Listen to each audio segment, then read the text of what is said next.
if Mike Norvell had gone to Alabama, Florida State was going to go all in on hiring Lane Kiffin. There was already some reach out that night when they thought Norvell was gone to intermediaries in the Kiffin camp, like, if Mike goes, we're coming for you.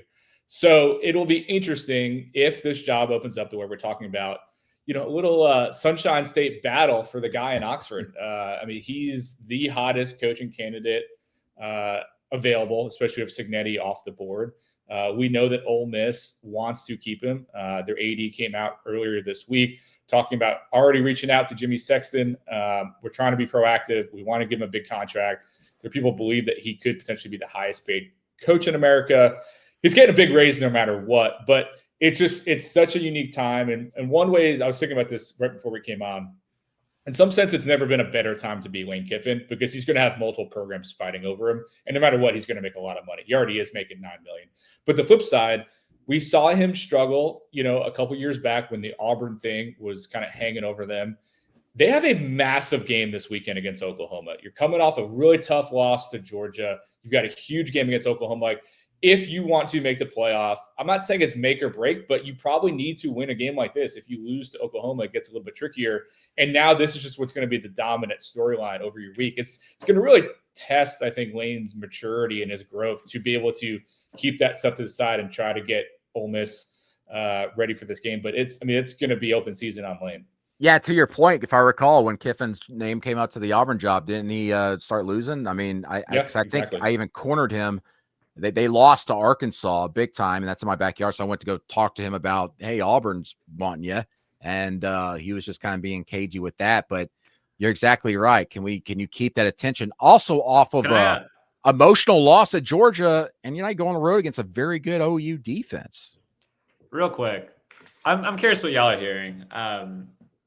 You mentioned Ole Miss reaching out to Jimmy Sexton. I don't know if y'all have heard the same. I've heard it's a little bit of both. I've heard Jimmy Sexton's doing a lot of reaching out to Ole Miss, pushing for a new deal, which is obviously what he does. But I've talked to a couple people in the industry who thinks this is more of a leverage play from Lane than anything else with Florida and Florida State. And I'm curious if you think that he would actually leave for those two jobs. I've been doing a lot of digging on this. Truly, there's only one person who knows, right? And that's Lane. I think that his students in his hot yoga studio. Maybe honestly, the real scoop master is probably Juice. Juice might know, but I think so. I've tried to talk to a lot of people about this. I've tried to be ready for this moment because I knew it was coming, and I think there are just different data points where it can be one way this day and one way another way. I think the thing that will ultimately, what it will come down to is, does Lane truly believe he is capable of winning a national championship at Ole Miss, or does he feel like he has to go to a school like Florida to do so? I think Florida is on a very, very small list of schools he would consider leaving for at this point. There's obviously connections to Florida. He's previously worked in Florida. He had a great time down at Boca. His ex-wife Layla is kind of in the picture. She's got family down in Florida. There's some different reasons to believe it's possible. I've heard Lane's a big Steve Spurrier guy. I think he likes the idea of maybe being the new Spurrier at Florida. But he knows he has a good thing going at Ole Miss. He gets what he wants. He's getting good players. They love him there. It's just about whether he feels like he has hit his ceiling. And I wonder, and I don't know the answer because it's so fresh, but I wonder, after a game like yesterday against Georgia, where you come so close, you just can't quite punch through. They just missed making the playoff a year ago. Like, if this season goes just a slight bit off the rails where they miss the playoff again, does he decide, I did a great job at Ole Miss, but I'm just never going to win a championship here. Do I need to leave? That, I think, is the biggest thing he is thinking about and will have to consider as the season plays out. I do think he was ready to leave for Auburn 2 years ago, despite how that played out. I think he was very ready to leave for Auburn until that broke the way it did. Someone reported he was the top target 12 hours after that job opened. I don't know who did it. At the Auburn job? Was that you? Yeah, it may have been me. I don't know. Well, I think he was the top target for a while there. I think your reporting proved accurate despite the end result.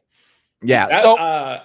Can I just add one quick note here? Sorry, but I think that's we're going to be talking about this a lot on this show over the next few months because coaching cycles are going to dominate and they are mostly very tricky. That Auburn one is one of the few times in my entire career where you heard going in, it's going to be Lane or Hugh. And it played out exactly that way. It's the rare time they're like the early list, it's going to be this or that. We're 100% accurate. Usually there's curveballs and like the early list can be kind of wacky. That one was 100% true. So we'll see. Florida right now feels like Lane is the guy at the kind of the top of the list. He's not the only one. There's multiple names which we can get into, but Lane is kind of the early name to keep. That was a funny time because, I live in Arkansas.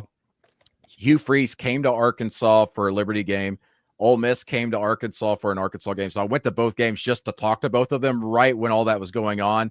Lane Kiffin was very much just like, doing his thing, being cagey.